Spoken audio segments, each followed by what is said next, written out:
even the folks that think he should be suspended look at that and go, well, that's garbage. Yep. And then on top of that, Michigan looks at it and goes, this is ridiculous. Michigan's mad at the commissioner, and everyone else is going, he can still coach during the week? They're mad at him. You united everybody against you. That's a miracle. Great work by the Big Ten. It's the Rivalry Podcast. Jace, JP, Michigan, Ohio State. What else would it be? This game is next week. I'm already sick to my stomach. I would like to barf right now. While we get ready to barf, why don't we run a little bit of Wheel Route and break the ice? Thanks to the J Company for sponsoring Wheel Route. Fall in love with your home all over again at thejaecompany.com. Make sure you follow on social media. You can watch right now as well at Rival Pod on YouTube and across social channels. What team has surprised you the most this year? Ooh, there's a lot of options for this. You want me to go first? Yeah, I know you're going to hate me because I always do this. Okay. Because I feel like I've got two teams. And I'll go opposite ends. I'll go team that has surprised me, that they've disappointed me enough. And I'll go Penn State. I was super high on them at the beginning. And I'm not going to rip on them because defensively, I still think they're a great team. But that offense is atrocious. And we're going to obviously talk more about this when we get to the Michigan side of things. But the offense is way worse than I thought they were going to be this year. And so it's been a little surprising to me to be able to see that. And then I feel like another team that could easily be thrown up in there is USC. I feel that's a good one. I feel like that one. I'm into that one. I feel very bad for Caleb Williams because dude is just an absolute baller, and they play a tough schedule. And it's like you go into these big games and you want to pick them so badly, and you did as your stupid genius last week. Yeah, but I wasn't happy about it. Well, but it was a good game. It wasn't. But that just seems to be the storyline. Is these big games, they just defensively do not have it. Yeah. I'm going to go Notre Dame. Okay. Notre Dame, especially the hype around Sam Hartman. Big believer in Notre Dame. Big believer in Sam Hartman. You know, the loss to Ohio State is one thing, but then you've dropped two more games, including they're 7-3. They got bludgeoned by a 4-loss Clemson team. I mean, Clemson is I'm not saying Clemson's good, but they're a 4-loss Clemson team. This isn't Clemson, top 10 Clemson from years past. This is kind of mid Clemson right now. But they're one of those weird teams that's dangerous every time you play them. They are, but it doesn't make me feel any better about losing to Ohio State at home, losing to Louisville, losing to Clemson, and barely squeaking by Duke. It just... Thankfully for Sam Hartman gets to go play Wake Forest this weekend, so good for him. He gets a little homecoming trip, and how funny! I assume gets to win. Wake Forest, you have the chance to do the funniest thing ever and just win. Big Wake Forest. As a week-long Wake Forest fan, go love Deeks love the Demon whatever. Deacons. Let's talk Ohio State. Demon time. We're an arm of the Christian radio station. I don't think we can say it's demon time. The Demon Deacons, if you're not familiar, is you get it. It's fine. You're watching this podcast for a reason. Let's talk about Ohio State. So Ohio State gets the dumpster fire that is Michigan State. Oh, man. I mean, it's obvious, but just the talent gap is wide open. Wide open. Any corner that tried to cover Marvin Harrison, good luck. Dude was just a baller. This is exactly the kind of game you wanted as a Buckeye fan. And I know there are some people, I was honestly even in this same camp, I wanted to see them just foot on the gas the whole game. Yeah. It was that mentality where in the second half we kind of just slowed off a little bit, took our starters out. It was like a 3-0 second half score? Yeah, it was 38-0 or something at half. Like it was 35-3 at the half, 35-3, 38-3 to finish. Yeah, I mean it was nothing. Kyle McCord looked great. He had some really, really nice throws. Travion Henderson, I don't want to say I ripped on him, but like he's been frustrating at times to watch because of his injuries.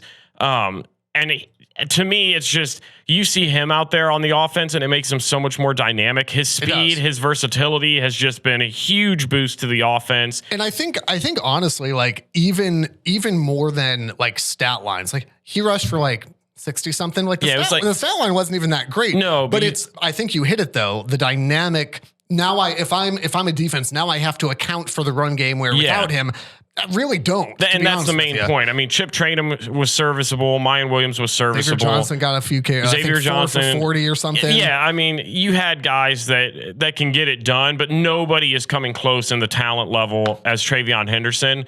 And so getting that back, he's been a huge lift to that offense since he's returned. Marvin Harrison doing Marvin Harrison things. Cade Stover getting on the action. Kyle McCord threw some dots. I mean, he had one of his best games of the year, and I talked about it last week on the podcast. This was the kind of game he needed to have to be able going up towards the game that is oh so close. And I hope that he carries that over against Minnesota this upcoming week, because these are the games you need to get that confidence going. You need to get all your receivers back. Abuka was back, which I do want to touch on this a little bit because I am curious now with him. So he came back. He's had a couple of injuries this year that's kept him off the field. I would say prior to the season, he was a first-round pick. Now I'm not 100% sold on it. He is only a junior. Realistically, he could come back. Realistically, I mean, it's not going to happen. But Marvin is also a junior. I genuinely, Marv's gone. Marv's gone. You know that, right? I know. Okay. I haven't come to reality with it yet, but he's gone. I just want to make sure you knew that. Don't say it out loud. Emeka Egbuka, though, realistically, he could come back next year, and I think he should. Well, he comes back. He's going to be the clear number one guy. He's the clear number one guy. Right. He's only got about 300 something yards on the season. I think this season has taken him out of that first round spot. So I think it's wise for him to come back next year and be the guy and be the leader in that room, and then he will be a number one pick if he stays healthy. He'll be a first round guy. He's a day two, late second, early third round pick right now. Currently, yes. And I agree, like, as much as it pains me, like if we're going to be objective here, like he has the talent, like he's got a high ceiling. He's a first round talent. He's not going to be Garrett Wilson or Chris Olave or Marv in the NFL, but he's going to be more than serviceable. Yeah, 100%. The key thing for this game, though, I mean, because it goes without saying, Ohio State, had they kept their foot on the gas, would have put up 50 on this team. I mean, the offense was not slowed down whatsoever.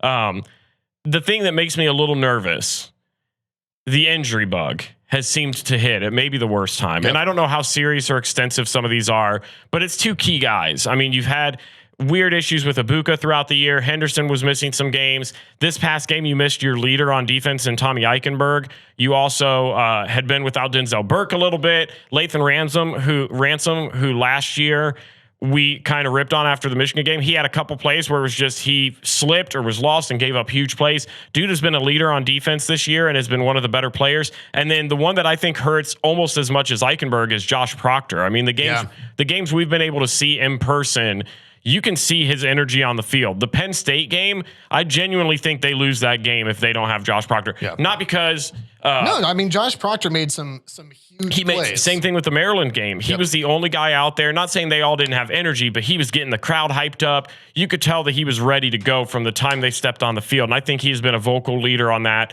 And those are all core guys that I go into the Michigan game, and you absolutely need them. You need every single one of them to be able to beat Michigan this year. Can you imagine not having like a Marvin Harrison or something for that game, like a Heisman caliber guy, and still like beating your rival by 3 scores?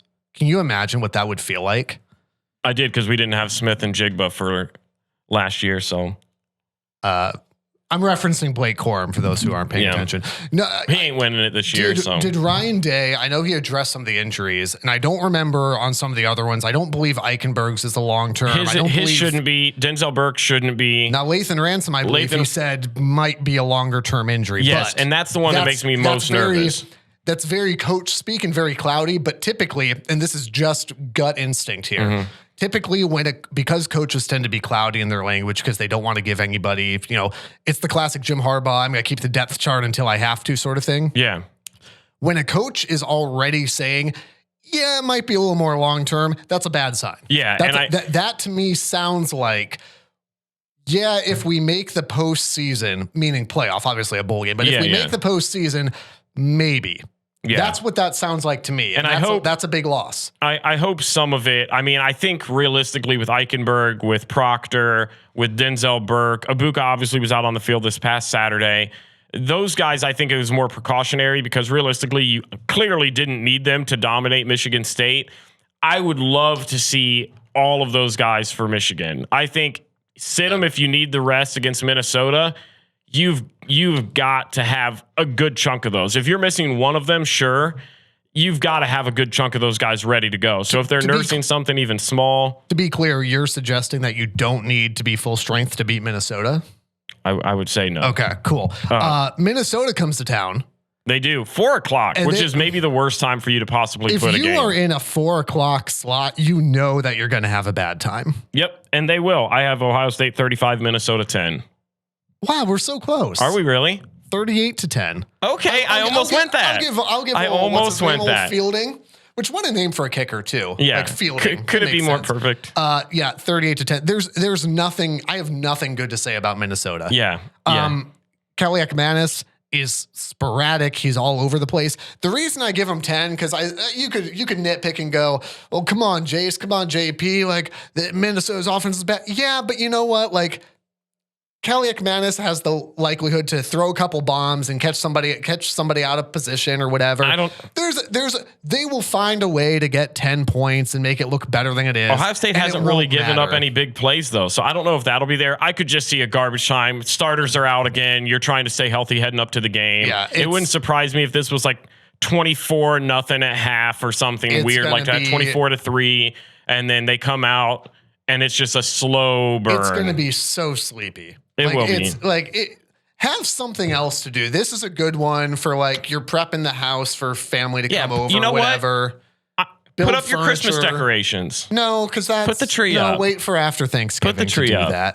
That. Minnesota has no shot in this game, and it's like I wish I could say something else about them. No, they're bad at this point of the year. You know what you're going to get. Good, and yet technically Minnesota could still win the Big Ten West, which makes me furious.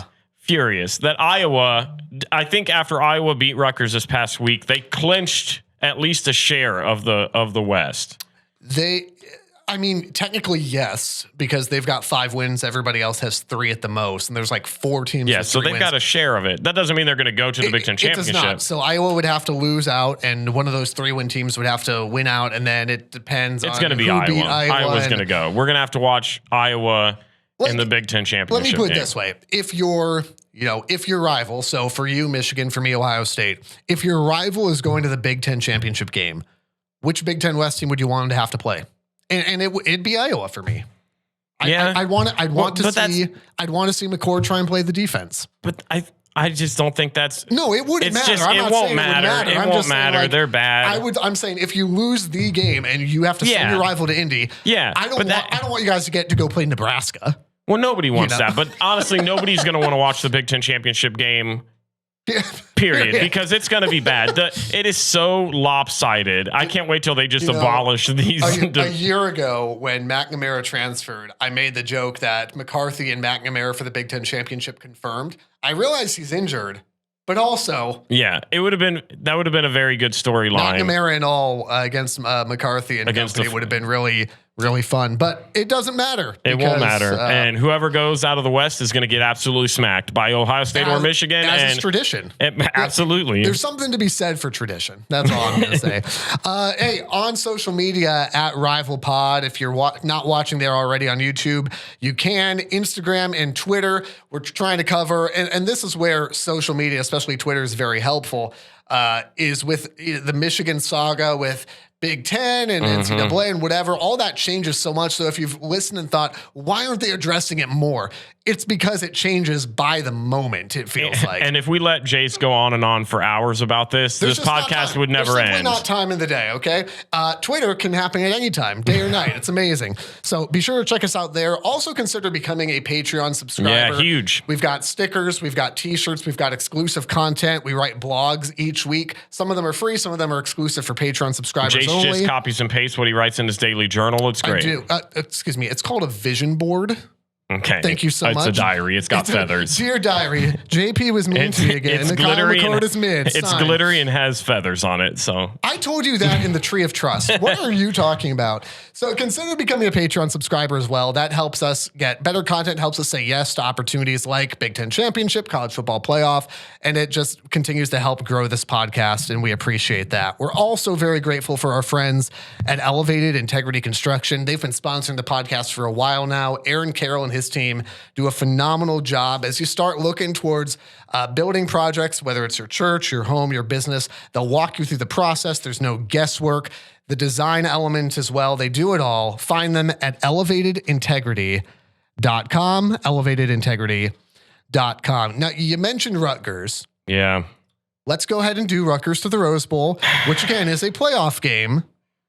And I don't want to say that they're not able to make it anymore. No, they aren't. Let's just call a spade a spade. It is a tough one. A tough one for this. I'm gonna move the helmet into the middle here for this segment. That's going to fall for sure. That's going to fall for sure. You know what? Fair. This was one of those games. Ooh. I went into the season or went into this weekend thinking this is. They can beat Iowa. They can beat Iowa. This was a game back in the day when Rutgers would have games like this. I would go in confident because they were talented enough that they could win these games, and they just laid an egg. Their offense was atrocious. It was one of the worst offensive performances I've seen all year. Gavin Wimsatt was ineffective. Kyle Monangai, who I thought at first they were talking about him potentially sitting out. He didn't really do anything. And I know Iowa's defense is good, but they are a bad team. Yeah. And Rutgers should have been able to make it more competitive. Losing, I think it was 22-0 final score. Yeah, that's not Ain't good. it. That's not going to get the job done. You've got to figure something out. Defensively, you were still in it. That wasn't a bad defensive performance by Rutgers. But when your offense is not moving the ball whatsoever, your defense is going to get tired. I do not blame the defense whatsoever. This was solely an offensive loss. So the Rose Bowl is obviously out. The Sherrone meter is 0 out of 5, right? It has to be. Technically, yes. But for the season, they still have Penn State this weekend. Then they play Maryland to close the season. Which Maryland's a winnable So they game. could still. You just never know at this point. So I think. Penn State, a winnable game? In my heart of hearts, I wanted to say it, but it is at Beaver Stadium, so that will not happen. Because I'm just saying that if you won those two games, we're talking about an 8-4 Rutgers team, and we're talking about like a trip to the Capital One Bowl or the Outback Bowl, or whatever. And I think next you're talking year about a Florida bowl game. Next year will be the big test because you could potentially have Monangai back. You'll have Gavin Wimsatt back. I saw a good point on Twitter where somebody was arguing because I follow a bunch of Rutgers accounts and everybody was on their soapbox talking about the Iowa game and the crushing loss and saying Gavin Wimsatt ain't it and how poor it was. The dude genuinely has no wide receiver threat. Yeah, Christian Dremel is a former walk-on. And then they've got a Division II transfer. And other than that, like they don't have a guy at wide receiver. Christian Dremel's the best option you have, who's been solid. Everybody else that's somewhat promising are freshmen that aren't really getting a ton of playing time right now. He just doesn't have it. Kyle Monangai and Gavin Wimsatt is the offense. So it's easy for defenses that are really good, like Iowa, to zone in on that because they go, these guys are not going to beat us outside with our corners. We're going to key in on the run. We're stopping that. Rutgers is dead in the water. There's just nothing you can do. So until they fix that. And yet they still led Ohio State in the second half. It's crazy. That's interesting. Kyle Monangai was absolutely balling that game. So I wish we'd have had him like that this weekend. Rutgers at Penn State. But still bowl eligible. I mean, listen, and listen, nobody would like to see Rutgers win this weekend more than you.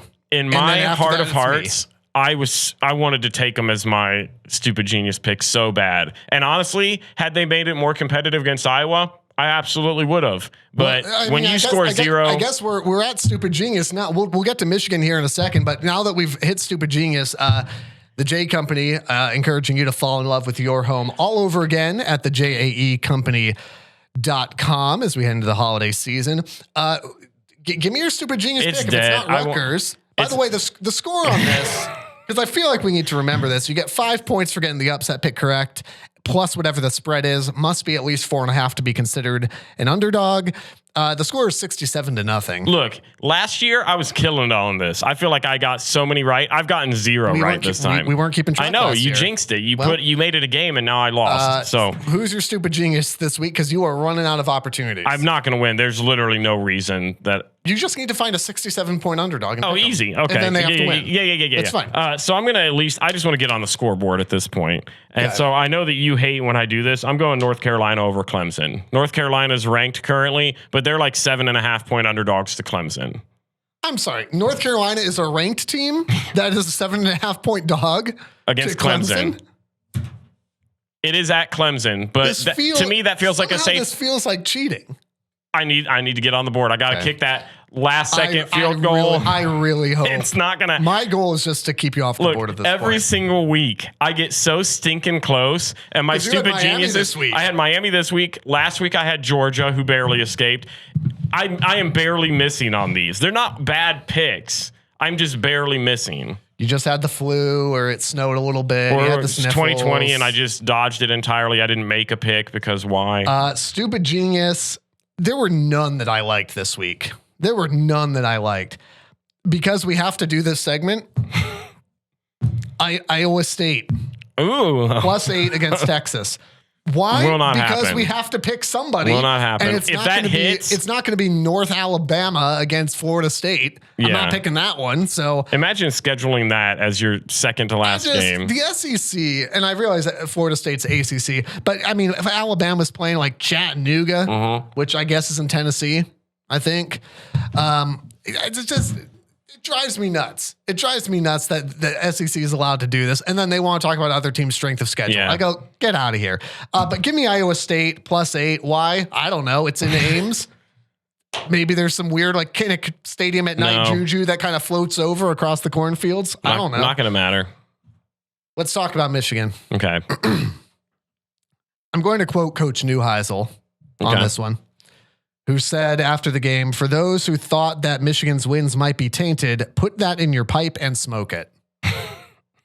Again, I don't know if I'm allowed to say that on this podcast. Well, you did, so it's too late. It's too late. We've said it. Michigan. I said demon time. You said that. Everybody, let's. What a weirdo mentality. What a weirdo mentality. Everybody started. It should be everybody because you guys cheated the past 2 years and half of this year. Everybody started chirping about why Michigan was good. That, it's because they have our son. That's why they beat Ohio State twice. Everybody said, they haven't played anybody. Wait till they play somebody.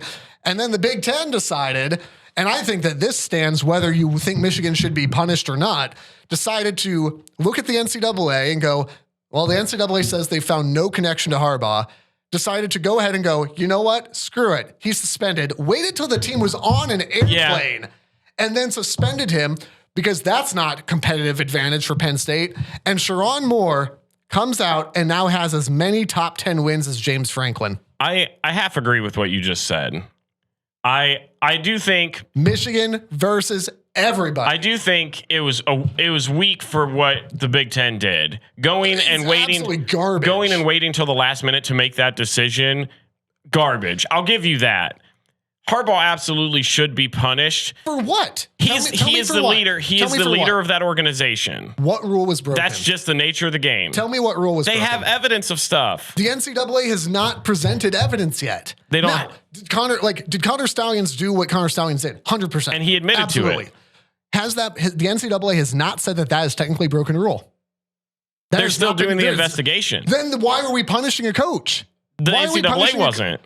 Why is the Big Ten punishing a coach? Because the other coach that got let go came out and said, yes, I did this. And he is the leader of the organization. If you and I go and do something moronic and something to that extent, our boss is going to get pressure from that because of us, because he is the leader. So if he has no idea that on your computer right now, you're running like this massive spy ring, is that his problem? Hey, calm. Quiet. Quiet. Was that part of the tree trust too? Oh my gosh. Bill, you didn't hear this. Here's what I'm saying. I'm not saying that at the end of the day, there shouldn't be some type of suspension or some type of fine. I'm saying the NCAA's own investigation said there is no connection back to Coach Harbaugh. Tony Petitti in his Big Ten letter said, this is not a sanction on Coach Harbaugh. Basically saying, we know he didn't have anything to do with it, but we're going to hand this down anyway without, and here's the key, without due process. It's the nature of the game of he is the leader of that organization. I also want to add this. The overreaction to what this punishment is also weird because it is like the most minimal punishment he could get. I don't disagree with you on that either. Because they're not suspending him from the team for the rest of the season. He still gets to do it. He can't be on the sideline. He can't be on the sideline, which that does impact the game. I'm not discrediting that. And we'll get to that too. With where the grunt work really is during the week when you're setting up the game plan, when you're spending time working with your players, working with your coaches. You hire those coaches so that they should be able to go out and implement your game plan and make the adjustments needed. And now you know, at this point moving forward, now you know, okay, this is now the injunction thing is supposed to come down Friday, yada, yada. We get, okay. That's why you follow us on Twitter or X or whatever we're doing now. But yeah, I don't disagree with you, but I guess here, whatever we think of it, okay, we're going to disagree on this for sure. Okay. Free Harbaugh. What the Big Ten is being able to do is really phenomenal is Tony Petitti, by not having the spine to either say, no, we're going to not go based on vibes, but we're going to go based on due process. You got to check the vibes. Or to at least go, no, this is what I'm doing, even if I think it's the dumbest thing ever, which I do, and go, no, this is what we're doing, and I'm going to hand it down on Tuesday by waiting until Friday, and then by going... Harbaugh was already there. He was like at the team hotel just chilling. The team got off the plane and found out. That is weak. And what Tony Petitti has been able to do is now go, everyone kind of looks at that and goes, yeah, that's kind of, even the folks that think he should be suspended look at that and go, well, that's garbage. Yep. And then on top of that, they look at it, Michigan looks at it and goes, there's no connection to him. We haven't had due process. This is ridiculous. Michigan's mad at the commissioner. And everyone else is going, hold on a second. He can still coach during the week? They're mad at him. Sign your name to it and say it with your chest, Tony. I just don't think it matters. With your dang chest. You united everybody against you. That's a miracle. Great work by the Big Ten. It was weak to wait until that last second. You knew what you wanted to do ahead of time. Honestly, at that point, you should have waited till after the game and announced it today. Sure. And just started the week off because that's good. It's absolutely ridiculous. Yeah, it was poor representation for the Big Ten, 100%. And you can say what you want about, well, he cheated, he whatever. We can disagree on that. And you can, I saw a bunch of accounts poking fun at Sherrone Moore for the emotion after the game. That's why he's emotional. It has nothing to do with, well, they did what. He's emotional because he knows how big of a game that is. Guy found out he's head coach 90 minutes before the game and now has as many top 10 wins as James Franklin, which that just warms my heart. Warms my heart. Can we branch off for just a little second on James Franklin? This is our podcast. We can do whatever we want, man. I don't want it to sound like I think James Franklin is an absolutely atrocious coach, but he's an absolutely butt coach. I was fooled for years into thinking that he was just on the edge of being elite. And there have been numerous games that I've watched from them over the years where he does some stupid mistake, some horrible coaching decision that ends up costing them the game. And we joked about it beforehand because we all knew it was coming. Well, and we saw it last year when we were at Penn State for the OSU game. We saw it this year against Ohio State. Yep. We saw it this year against Michigan. We saw it last year against Michigan. Man, and listen here too, like this, it's not even just the mistakes. It's the same mistake. Yeah. And I'll overthinking stuff. Here's the example, and then I'll let you keep going on this, but it's the same mistake against Ohio State. Okay. Against Ohio State. It was what, 14-6 or something? 13-6. Sorry. It was 13-6. They are on their own side of the field with like 7 minutes to go. And he went for it. Am I remembering that correctly? Yeah. No, you didn't. I think that was the score at that point. Was it 20-6? Whatever. It was never 20-6, but yeah, I know what you're talking. I know the play. I don't remember the score. He decides to go for it, and it's just it's mind-boggling. The decision making, and this is the big thing with Franklin. When it comes to should I punt or should I go for it, it makes no sense. It makes no sense. He had a 4th and 1, 4th and 2 from near-ish midfield in the Michigan game. Michigan had just smoked the clock, and he decides to punt the ball. Like, my brother in Christ, what are you like? Thank you. What are you doing? And then in a 1-score game with what? 4 minutes to go. 5 minutes to go, where your defense has played still played very well, despite Michigan just running the ball down your throat. Decides to put the game on Drew Aller's back. Who was trash. From his own 30 on 4th and 6. I mean, you can say that the play call you can say that, the execution from Aller was terrible. What are you doing? Yeah. Michigan has run the ball 30 straight times. Guess what they're going to do, James? They're going to run the ball. You're going to have to stop it either way. It is mind-boggling stuff for me. Well, and this past weekend was the first time I legitimately took a step back and I tried to put myself in the shoes of a Penn State fan, which do not recommend. It's a bad place to be mentally. And I just thought, if I was a fan of this team, where would my limit with him be? And I think I would be at that point now where I would look at him and I would go, he is never, I think before you always thought he just needs the talent. He can get us over the hump. We can become part of the Big Ten elite. And this was the first time where it finally settled into me. And I thought, James Franklin and Penn State will never be elite as long as they are working together. This was the dark horse national title contender. He cannot do it. And I thought the same thing with Drew Aller at the beginning of the season. I thought, man, this kid's got a lot of promise. He's going to be dangerous for years to come. He threw the ball 40-something times against Ohio State and did absolutely nothing. The worst game of his career. Goes into Michigan. He goes 10 of 22 for 70 yards. This was the guy that was supposed to be talked up and hyped up as the best Penn State quarterback that was going to have been there in years. And I mean, you've had Christian Hackenberg, you've had Sean Clifford, who have been serviceable. Trace McSorley, who have been above average quarterbacks in the Big Ten. If I'm watching Drew Aller as a Penn State fan, I'm legit concerned now. I disagree with you on that because I think the potential is still there. But he's not there yet. And my concern, if I'm Penn State, is far less with Drew Aller. I think he's going to work into it. It's the coaching stuff from James Franklin consistently, because if not now, when are you planning to do it? When Oregon comes in, when USC comes in, when Washington comes in, when you don't even have the hope of winning just the division now? You got to beat out everybody else. After the Ohio State loss, he got a second lease on life, right?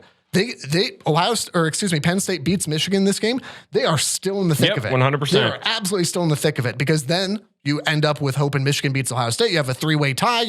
You still have a legit shot to make the Big Ten championship and get into the playoff. That's all you need. Look at TCU last year. All you got to do is get in. And then beat Georgia would also help too. Yeah, but show up to that championship game. All you got to do is get in. He gets a second lease on life at home, most hyped environment.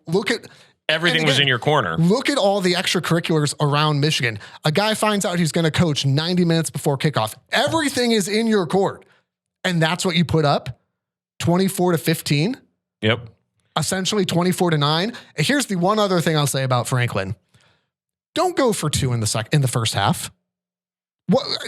I don't know. Did you see him go off on the reporter about that? Or the reporter went so after him? And well done, because he said, I think I answered your question, Dave. I don't think you did. Yeah, you know what? I respected the heck out of that. I don't think he did. I respected the heck out of that. Because again, it doesn't matter in one sense because Michigan gets the onside kick. I get that. Hindsight's 20/20. That game is a heck of a lot more scary for me. If Penn State scores that touchdown, now they're down by a score. Yep. Or now they're down by 7. Instead, you decide to go for 2 earlier for no reason. Then you decide to go for 2 here on the swinging gate formation. Okay, cool. Which weird.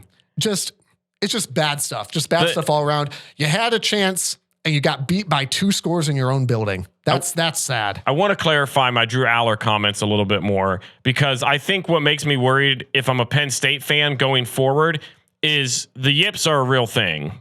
Sure. And you watch his very first game against Ohio State, and he looked atrocious. Yeah. This was his chance to bounce back from that, and he looked just as shaky. And let's give credit too, though, like to kind of come back towards Michigan. Like, let's give credit to Michigan's defense and Ohio State's defense. Sure. I wouldn't say that either of that was that he was. I mean, he was missing some open throws. He did not play well, but also the way that, and Ohio State, whatever.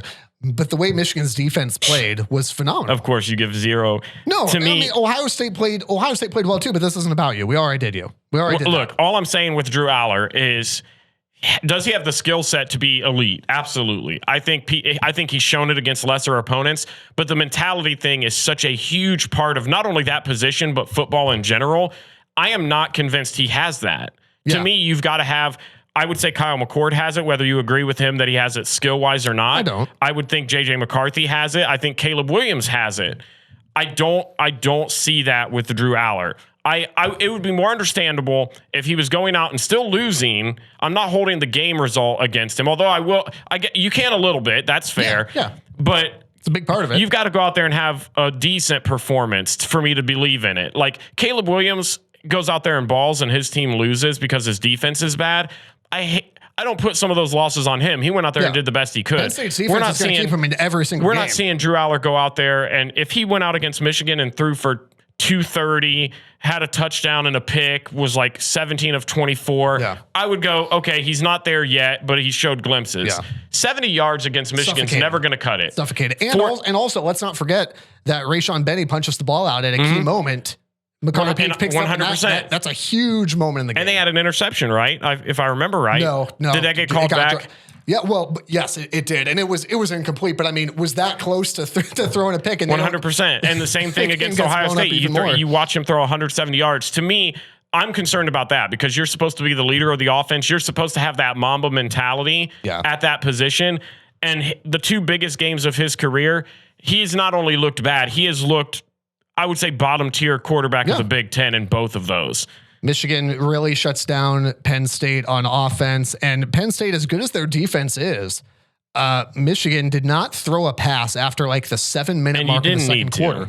And I genuinely, like, I appreciate you saying that because I think you could look at that and you could go, well, you know, McCarthy was like what, 7 for 8.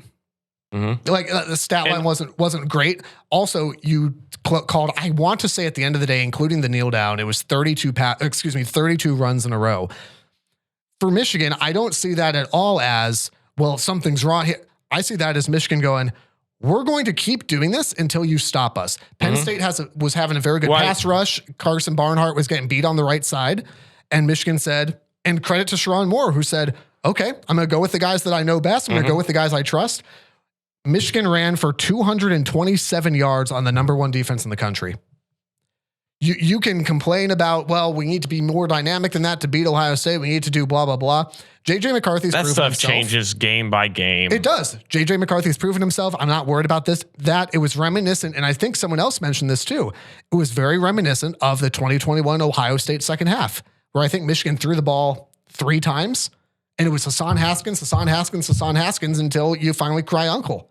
That was Michigan's game plan in the second half here. Well, it wasn't necessarily pretty, but my goodness, 227 yards against the top tier defense. That. What did Blake finish with, like 140 something? 156, I think. Something. Donovan Edwards looked good. Finally in this had game himself. too. I texted you because he finally had himself a decent game, a game worth bringing up. And that's all very good stuff against a defense because they're going to see a good, to your credit, a good defense in Ohio State. Now, are they better? I think Penn State, Ohio State, Michigan's defenses are all very comparable. Yeah. They're not exactly the same. They've got different skill sets. I'm still going to argue that Michigan's probably the most complete out of all of them. I think Michigan and Ohio State are still another tier than Penn State. If Ohio State is healthy. Not by much. It's where Penn State normally is. They're reaching for the line and they just can't get there. If I'm Michigan and we've had talk about the offensive line and can they run the ball and why aren't they showing up and is this enough? Because again, the game's next week. Everything's in the sight of the game. Everything's through that lens. To run for 227 on what I believe, the number 1 or 2 defense statistically in the country. Yeah, I'm going to feel pretty good about that. Well, and we've got 1 game left for each of our teams. We talked about Minnesota. 2-score win on the road with everything else surrounding it. Boom. Yeah, you got to walk away happy with that. I do think that game maybe takes McCarthy out of the Heisman unless it drops his he has to come out and really ball out the next 2 games for him to consider it. And here's what I love about McCarthy is when he was asked about this prior to the Penn State game, and he said, "It's a great honor, but I don't really care." And that's fine. And that's not a knock. That's exactly the mindset you want. And that's not a diss towards McCarthy. No, I just think when that's the game plan, that's just the reality. Yeah. And honestly, you throw the ball 8 times, it's going to be hard. I would argue the same thing with Marvin Harrison when he goes out and has the game against was it Rutgers where he only had like 27 yards or something and 2 touchdowns. Yeah, a couple touchdowns, but didn't do much. Didn't get much, but I think both of them deserve the invite. Absolutely. But they're not gonna, and even if they get it, I mean, it's becoming clear it's Penix versus Knicks. 100%. And that's honestly as it should be. Yeah. As it should be.